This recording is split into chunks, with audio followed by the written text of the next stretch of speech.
What's going on, everybody? This is PropsyWiz, and today I'm going to be sharing with you guys my Labrynth deck profile. This is probably my second favorite deck of all time, right after Paleo. It's probably my second most played deck of all time. I topped YCS with this deck during cash format, and then bubbled out of that. Nats, unfortunately, I lost last round hitting a Silent Angler out of my opponent's hands, but that should have been top that year. I put the deck down when when Tempai came out because people were main decking Featherstorm, but I recently thought about it and realized that this deck is playable again. So I have been playing it a ton on DB. I actually did a 40-hour stream where I streamed from 100 rated to 1,000 rated in one stream with this deck, and I have just been playing it a ton. I just brought it to locals, went undefeated, so I figured I'd share with you guys the deck list because I've been putting a ton of time into this deck recently. I think this deck's really strong, and I think this deck is back. So thank you guys all so much for everybody's continued support. If you guys like this video, please be sure to like and subscribe, as well as check out my Twitch link below at PropsyWiz_, where I stream every Monday through Friday. This upcoming week, the day this should be posting on Tuesday, I am going to be streaming 7 days this week. I'm going to be streaming Monday through Friday, and then I will be also streaming the YCS over the weekend. So if you guys like this content, be sure to check that out and drop a like, subscribe, all that good stuff. It really helps. Drop a comment below on what you guys think. And yeah, without further ado, let's get right into it. I will also have a combo video coming out on Friday for this deck because I think a lot of people don't really understand how good this deck can be. So to start us off, I play 3 copies of Ariana. This should be pretty self-explanatory. This card's just insane. It searches and then also can draw. And the summoning off of the draw is really important because a lot of the times you have like a big welcome and you'll bounce back your attack with Lady and Ariana and Lovely, and then activate, bounce the Lady to the hand, activate Ariana, draw a card, summon back the Lady, and attack again. So both of this card's effects are really important, and this card is obviously should be a 3 of in the deck. Then I play 3 copies of Chandragleer. I'm a huge fan of the furniture in this deck. I think it's what makes this deck like impossible to beat in the grind game. I think the furniture cards are just insane, and I play a lot of ways to like mitigate the discard of the furniture cards and make them apply as hand trips. So you guys will see that shortly. So 3 of the Chandragleer, 3 of the Stove. I think these cards are like equal in like. This one summons, which is important for some of the things you play in the extra deck, and then the Chandragleer adding to hand is like generically a bit better. So that is very important that you max out on the 2 furniture discards, and then I play 2 copies of Coup Clock. The ratios, this will make more sense once I get through the rest of the list, but 2 Coup Clock is definitely mandatory. I see a lot of people playing 1, and I think this card is just so good to draw with the furniture pieces. With the other cards that we're playing, it's you should be playing 2, especially like 1 King Abyss Seal is not like that big of a deal, but I think the 2 Coup Clock is definitely required. The YCS I topped with this deck, I played 3 Coup Clock and maxed on the furniture cards. I think Coup Clock's like super underrated. Just for getting your engine rolling on turn 0, I think is just broken. And in the combo video on Friday, I'm going to show you guys how a furniture piece and a Coup Clock just cracks the entire Izeal board. So super strong. Definitely play 2 copies of that. Then for the big guys, I play 3 copies of Arius. This card is really good. I mean, being able to, like, this card being able to set a trap card on your opponent's turn is just insane. And also summoning back when they respond to your Labrynth effects is also just crazy. Being able to like Daruma Cannon on turn 0 is just unmatched. So this card really added a different dynamic to the deck and made it so that like this and like the furniture pieces makes it so that like even though it's a trap deck, it's not that slow. I think there's really nothing else that needs to be said about this, but this card coming out is like made this deck be playable again. I know it came out like a while ago, but some of the other cards like I really like revitalized it, but that card, like there is no deck without that card in my opinion. And then I play 1 Lady, 1 Lovely. I used to think like Lady for sure was always just a 2 of, but you don't really want to draw this card. I've gotten this bestial like quite a few times, and you just win anyways. You try not to link these off or even synchro into Cast Angel with them unless like it's like very safe. 1-on-1 is like perfect of these. This one's like fine to draw. This is like the only brick in the deck, but these cards are both just insane. So these are the reason that you would play the deck, is because these are just so strong. These cards are crazy. Definitely don't play 2 of this. Just play 1. Then one of the more important cards is 3 copies of Absolute King Backjack. This card's nuts. I seen it was in Rarity Collection. That's dope.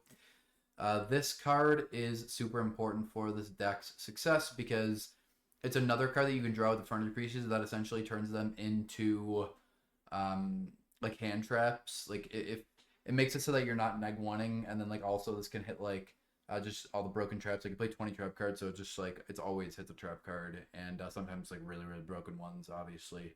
So Backjack is just crazy in the deck. It's such crazy value, and there's some combos where you tutor it out of the deck as well, which I will show. So this card is absolutely required. I would not play the deck without Backjack. 1 field spell. It's the only spell. I do not play Bite of Extravagance. I think you need the utility in the extra deck. I don't think you need the consistency. There's 17 1-card starters, and then like Lady, who also with any trap card can just get to your entire engine, and then also Backjack, who's like Pot of Duality. Like this deck, the last thing this deck needs is more consistency cards.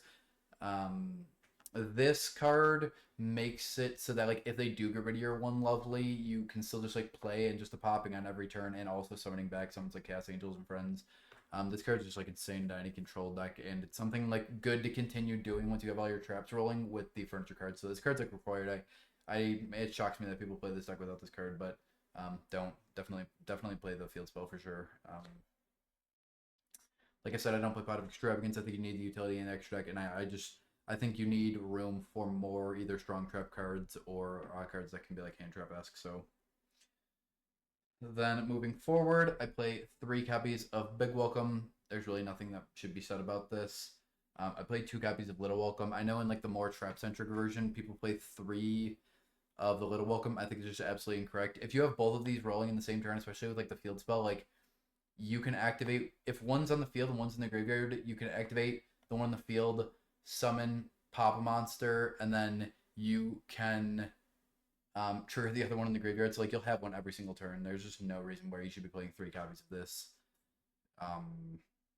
It's not getting DD crowed. It's and if it does, it's literally fine. Sometimes I side down to 1 copy of this. So I think that I've played this deck, but I've played 5,000 hours of Labrynth probably, and I can promise everybody watching this, 3 and 2 is the correct ratios of this with 1 copy of the field spell. So these are really good. You don't need the extra consistency. Like I said, like the deck has 17 cards that can get to the entire engine, and then also Lady with any trap and the Backjacks. So speaking of consistency, we play 3 copies of Trap Trick. This card's not only consistency card, but it is also whatever trap card you want. I mean, this card, there's really nothing to say about this. Like opening this with Arius just gives you insane freedom.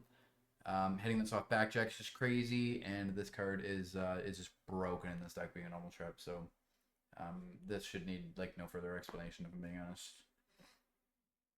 And then 3 copies Vimperm. It's just a trap card, so it obviously belongs. We're obviously going to play the hand trap traps for obvious reasons. You know, you could hit these off Backjack or whatnot, and you know, you could chain with them, you could set them, and yeah, doesn't play any like talents or anything. Imperm's good card, and because this deck doesn't play as many hand traps, you need to really know what you're doing with hand traps in this deck, because the deck can play really well going second, but you need to like make sure you're hitting the right things. And the right things for every other deck might not be the right things to hit in Labrynth. That's why I say that. I know some people might be like, oh, it's obvious, but it's not. You hand trap differently with different decks because different decks have different issues, right? You know, some decks like Malice gets hurt way more by Caesar than Raziel does, because Raziel just summons X, dumps Aggregator, and just deals with Caesar, right? Where like a Melodious deck gets hurt very hard by Caesar, things like that. So then one of the cards that revitalized this deck and made it playable again, 3 Dominance Impulse. You only play Dark Monsters in the deck, so I mean, this card's just insane. It also like always can destroy when you want it to, and even setting this from deck, like this card just off such a blowout. Like setting this, resetting this, this card is so good against certain like cards and decks. It's just insane. Dominus Impulse really should need nothing else to be said about it. It's a hand trap, and it's god tier in this deck specifically. It's like the deck that like uses this card the best probably. So 3 Dominus Impulse, and then the 3 copies of Destructive Daruma Cannon. This card, I mean, this is like a contributing factor to the reason you would play this deck.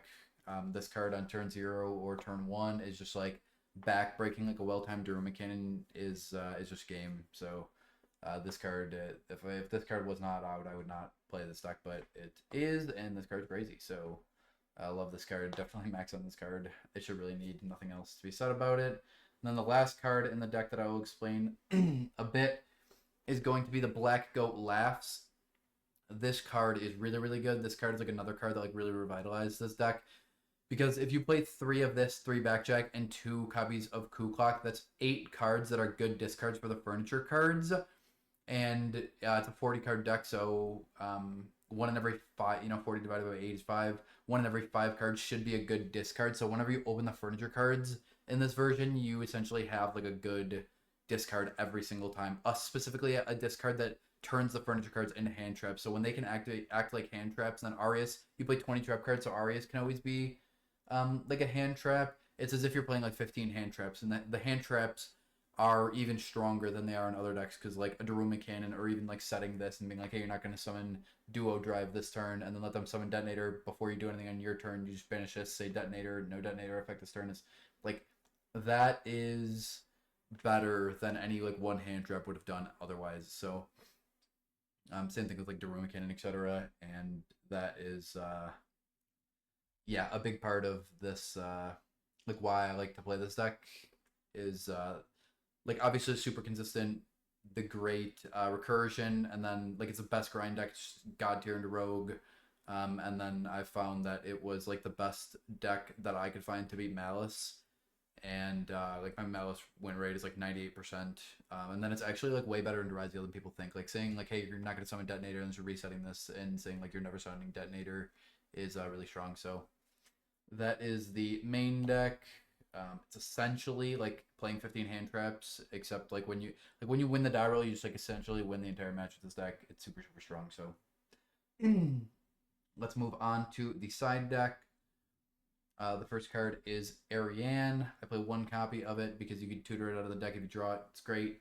And then I played it with the Unchained cards, so the Ariane makes the Unchained combo really good. I'm going to post a combo video on Friday, so please be sure to subscribe and let me know if you guys want to see that video, to make sure that there is interest in it. But essentially, there are like just 2 card combos that can put up like 7 or 8 interruptions through Feather Duster, and they're just like super crazy layered. Like this rips Backjack out of deck and friends, so it's really really strong. And like this card, if you open it and you have no other way to get to if you have no way to get the Unchained combo, you can always discard it. And these 2 are like not bricks if you draw them. These 2 are really, really good, and they add like a different layer, because a lot of times your opponent sides out hand traps, and they side in like spell trap removal, and then playing this package. Like even if you open like Coup Clock and a Chandelier, you can set up like a 6 interruption board with like Backjack and friends, and just have it be super layered interruption. So it's there's just like a infinite combos. I'm going to show all those, and I think you guys will really enjoy that, because this adds like a different layer to the deck, and I think siding it's really good. I don't want to like open these cards going second, but going first, it's these cards are really really good. Then for the rest of the cards, I play 2 copies of Dimensional Barrier. Dimensional Barrier should be really need nothing to be said about it. The pure Ryzel deck just loses. It's not even just like Ryzel. There's so many decks that just debarriers. It's a floodgate, right? So when you can rip it out of your deck, you can trap trick for it.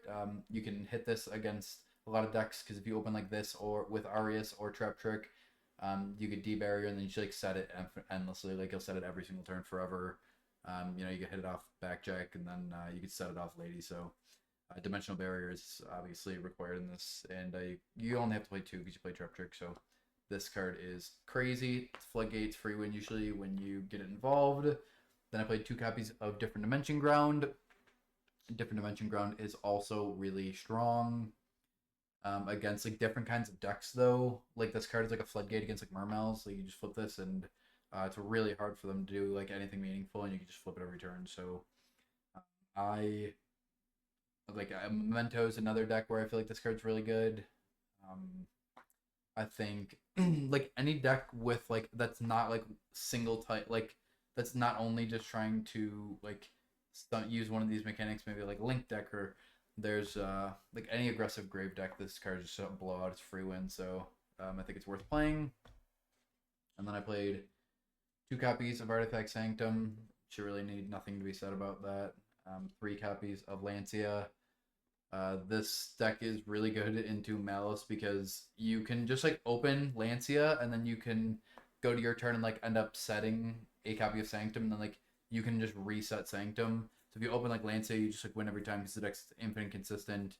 And then like you can see like Trap Trick with Arius, or Trap Trick and Sanctum, or Arius and Sanctum, or you can hit off Backjack. So it's just like this deck has like the most ways to even if you open like 2 furniture pieces together, you and you open a Sanctum, you can just summon the Arias from the deck and yeah, just do the Sanctum. So this deck is like the deck that can resolve Lancia the most into Malice, which I think is really good.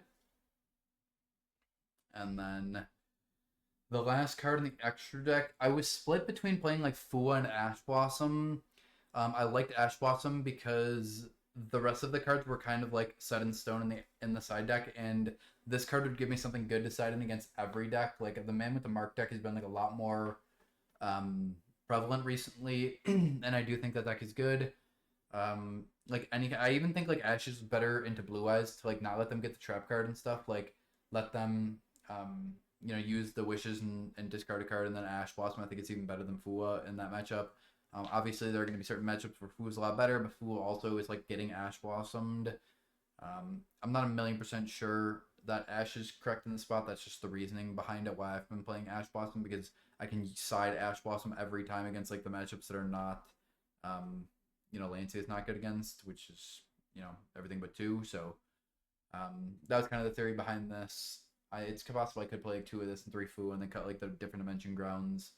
But this has been working for me recently, so I think 3 Ashes is good, and it's just like a good card you could side in every single time, which was important for me. Then for the extra deck, 1 copy of Anima. This card's really important because you need to be able to summon Backjack into something, and they banned Link Rebo. This card, I actually used it to slurp twice today, and you use it like a decent amount. It lets you use Ku Klux and Friends and Backjack into it to then be able to like summon SP, so Anima's required. Muckraker is also like a requirement. There's really nothing that you should have to say about Muckraker. I think you only need 1. Some people play 2, but I don't think it's required. 1 copy of SP.